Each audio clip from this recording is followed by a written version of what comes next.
kids I sound like a grumpy old man. Like, I'm like, get off my lawn. Watch the original Texas Chainsaw Massacre, not the remake.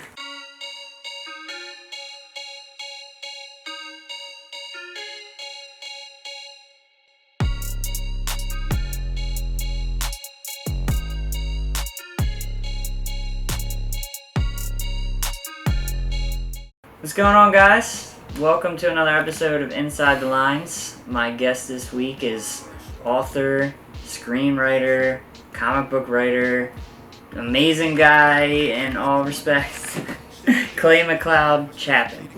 Chapman. Thank you. Thanks for having me. Thanks for being on. No, anytime. I've been looking forward to it. So, before we started rolling a little bit, we had our pre-picked canvas for today. We were going for the rooster dude, chicken. I want to call him Una-Rooster. Una-Rooster, because I just feel like part unicorn, part rooster. And yeah. We feel rooster? I mean, I don't know if I could kind of like tell or rooster, male versus female. I mean, because it's at the nest, so... So is this mama? It could be. I think it might be the mama. Yeah. Because, she's like chilling with the eggs. I mean, it's 2020, or getting ready to be 2020, so... Yeah. The dude could be hanging out with the more, good for him. Yeah. If it is. Una-Rooster. Yeah, I think we should do it. Exactly. So tell me a little bit about your accomplishments, accolades, writing things over the years. How about I start with my failures? Okay, cool. No, I feel like, if anything, the interesting challenge of, I don't know, I've been able to keep the electricity on, and I feel like that is the success story in of itself. Mm-hmm. Ever since college, I've been able to write, and that I feel like whatever testament to success I can kind of claim, because nobody knows who the hell I am, and nobody reads my stuff, but I get to write and tell stories, and tell the stories that I want to tell, or find myself in stories that other people want me to tell, and that's a great life. So I feel very, very fortunate that. Somehow I've been able to eke a very humble, very lean existence, telling these mondo, bizarro, weirdo, creepy-o stories, and raise a family doing it. So that is quite the accomplishment for sure. That is my one accolade. No awards. No, nobody. I don't think people remember who the heck I am, but it's fun to be able to say, like, this is the way I get to make a living. Yeah. And that's all I ever wanted. No, that is quite the accomplishment in itself. Like, so what was that like early, I guess, success that you started feeling with that? Like, what was those moments where you're like, man, this is actually doing its thing? The real benchmark moment was I was at college. I was in Sarah Lawrence College, and there's that moment, spring break senior year, where you kind of go home, have dinner with the fam, and they kind of sit you down and you have that talk, that kind of like, so son, what are you gonna be with the rest of your life now that graduation is looming? What do you want to be when you grow up? And all through college, I had just written stories. Like I had these first person narrative kind of monologue-y sort of things. And Sarah Lawrence was an amazing school, because it just kind of said, like, you can do whatever the hell you want, and at the end of 4 years you just have to make sense of it. And I just wrote. So at the end of 4 years of that, I was like, Mom, Dad, I want to be a writer. And they were like, oh, yeah, okay, fine and dandy. How are you gonna put food on the table? How are you gonna put a roof over your head? How are you gonna pay rent? And I had no idea. I thought it was gonna be, you graduate, some magical diploma fairy waves her wand, and you get to enter into the real world as whatever it is you want to be. And I wanted to be a writer, but I don't know. I I basically went back to college after that talk and had the freak out of, Like, oh, crap. yeah, like I have to figure this out. Like, how am I going to do this? Yeah. And there's this book called The Writer's Market. Mm-hmm. This was like 1880, so this was a long time ago, but it was as thick as a telephone book. I'm sure there's like some email or online website equivalent of it these days, but I looked at the book. I sat down in the local Barnes & Noble and basically like camped out in the aisle for an entire afternoon, sifting through this telephone book for every literary agent, every publishing company, every writing contest. Like, it's basically a book that has everything in it. Yeah. And I found the address of 30 different agents who I thought might be interested in what I had to offer. Mm-hmm.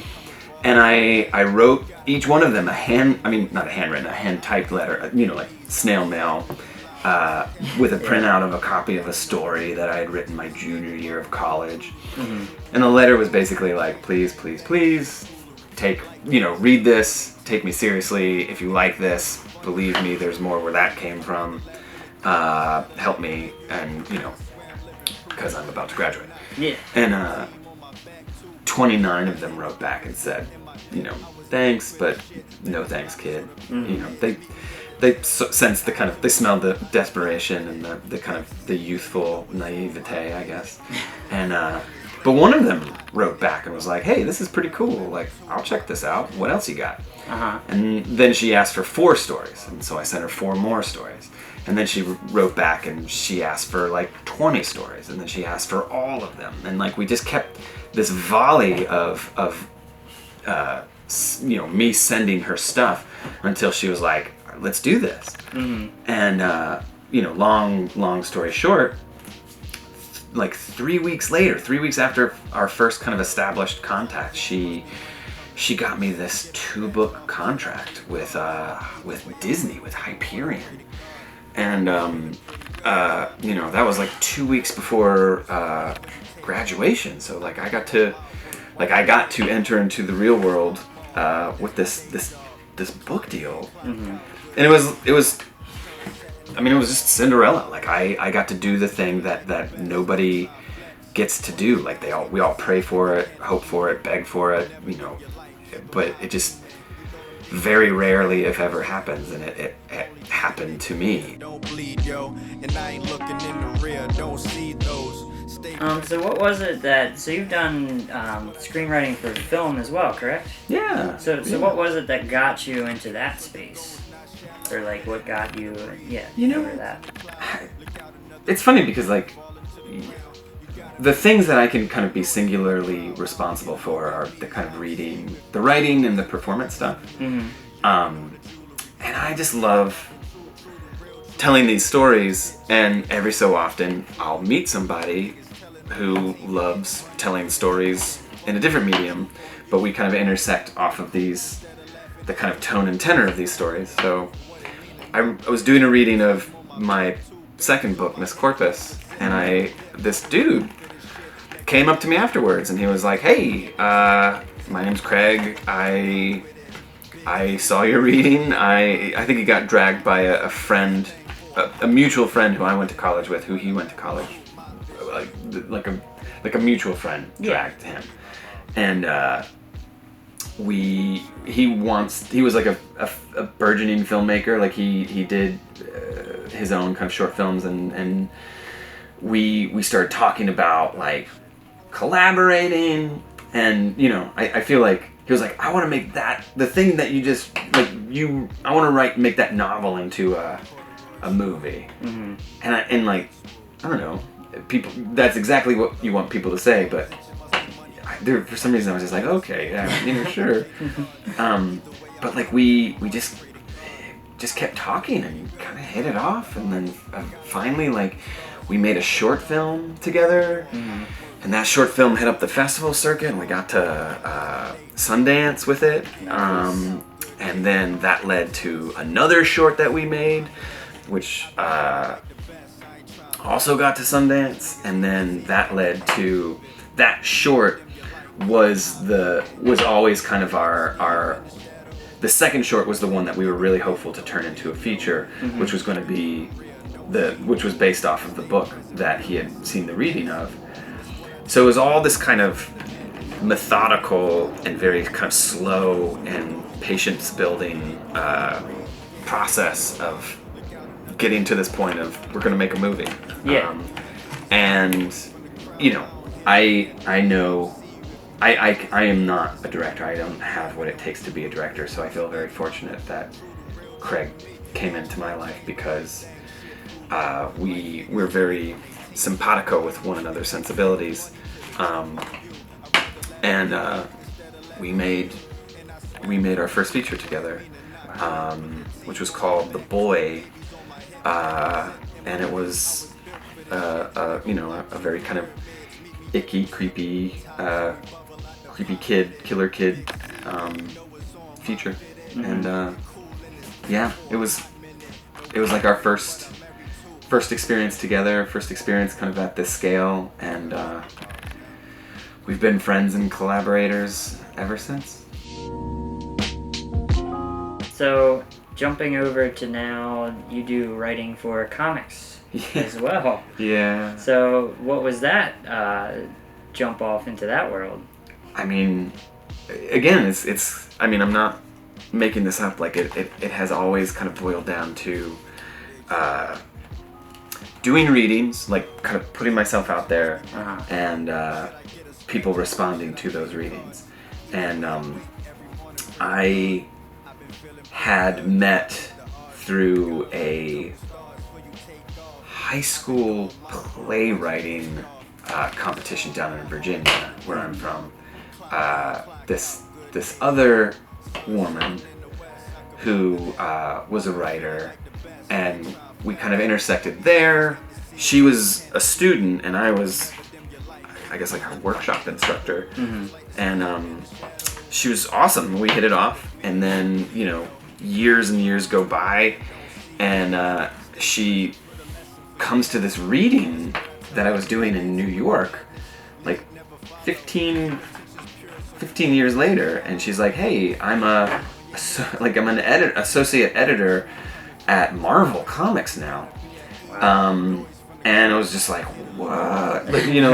Like that's awesome. And she was like, "Have you ever thought about writing for Marvel?"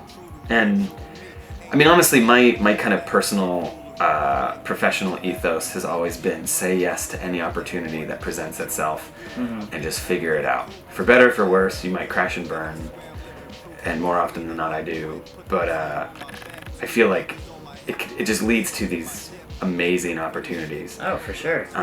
So when she said, "Hey, I'm an editor now in Marvel, do you want to write for Spider-Man?"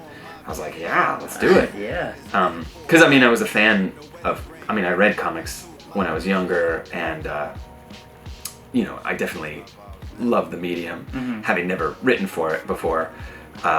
So we had lunch and we talked about ideas, and I kind of cut my teeth with there's like those stories at the back of the comic. There's like the main story, the A story, but then there's the B story, which is usually like Spider-Man learns how to do his laundry, or don't do drugs, kids. Like there's always like that weird kind of moral to the story of it. Exactly. I kind of learned how to write comics by writing those things, like anti-bullying PSAs for Spider-Man. But it was awesome because I just kept, anytime they needed somebody to do one of those, I would do it, and it led to suddenly they started needing someone to write some stories for the bigger, like the A-line stuff, and I just, and then all of a sudden I got to do someone from another company was like, "Hey, have you ever, do you want to do creator-owned comics where it's not a pre-existing superhero, but telling your own story, a story that originates from you?" And I got to learn how to do that, and it's basically it just blossomed into this bizarro counter parallel profession of writing for comics. So you have a new project that is out that, why don't you tell us a little bit about that bad boy? The Remaking? Yes, the remake. Oh man, the Remaking's my baby. That's my new baby. I love the Remaking. It's a novel. It's a spooky novel. It's a book about a ghost story that gets told every 20 years. It's like a ghost story told 4 ways. Exactly. And the first part is basically the 1950s campfire version. Kind of spinning the yarn of this urban legend, this true story, as a matter of fact, true crime, of the little witch girl of Pilot's Creek. It's actually, the true story is Pilot's Knob, but I changed it to Pilot's Creek just to protect the innocent. And Creek sounds spooky. Yeah. I didn't want the complete argument about the story to be like, but is this really how it happened in Pilot's Knob? And be like, well, no. I changed enough of the facts that it kind of steers away from Pilot's Knob, Kentucky, and becomes Pilot's Creek, Virginia. Yes. But starts in the 50s around the campfire, then it hops 20 years later to the 70s celluloid, grainy, gritty, saturated grindhouse drive-in schlocky horror film version of the campfire story. Their story is now turned into a movie, and then 20 years later, it gets remade into that sleek, polished, Scream-style Wes Craven, Kevin Williamson, meta, wink, wink, nudge, nudge remake. The kind of self-aware horror film that we all know and love from the 90s. So what are some future goals, or what are you working on, like, down the road? Working on a new novel, which will come out next year, Okay. or this year, if we're 2020, which I'm excited and petrified about. That's been kind of occupying a lot of headspace. In perfect kind of evolutionary status, like maybe there'll be a movie of the Remaking. You never know. Which I think is the kind of like furthering of the. Is there talks for a movie? I'm not gonna say. We'll see. That's awesome, though. Yeah. If there are or aren't.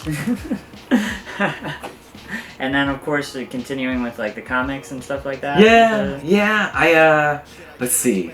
I'm working on my ongoing series for Marvel is called Scream. Everybody's favorite symbiote, which is really loopy. Started coming out in November, and now, I just finished writing issue 5 and just started issue 6. So wow. That'll keep on going until they say. Yeah, whenever. And then I have like a graphic novel coming out. Oh, that's awesome. Called Origins, and that's coming out in October. They just announced that, so it's Boom Studios. Yeah. And the art is Jacob Rebelka, and it's just, who cares about the story? Like, the artwork is just, it's amazing. Like, he's so good. It'll just be worth it to look at. You gotta be at ease with the noise from the crowd. Before we wrap up, how can people find you on the socials and such? I'm on them. Twitter, Facebook, Instagram. I'm Clay Mcleod at most spots. At least Twitter and Instagram. My website is claymcleodchapman.com. Okay. So yeah. Well, as a thank you for being on the show, as we do with every episode, I have a Pog just for you. Oh my god. Handpicked. That is awesome. And a nice Two Tony Productions pin. Oh, this is the best. Thank you so much. Yeah, man. Thanks for being on. You're the best. Yeah, man. Appreciate it. Thank you. Thank you so much, man. Anytime. Thanks, guys, for watching, and we'll catch you next time on Inside the Lines.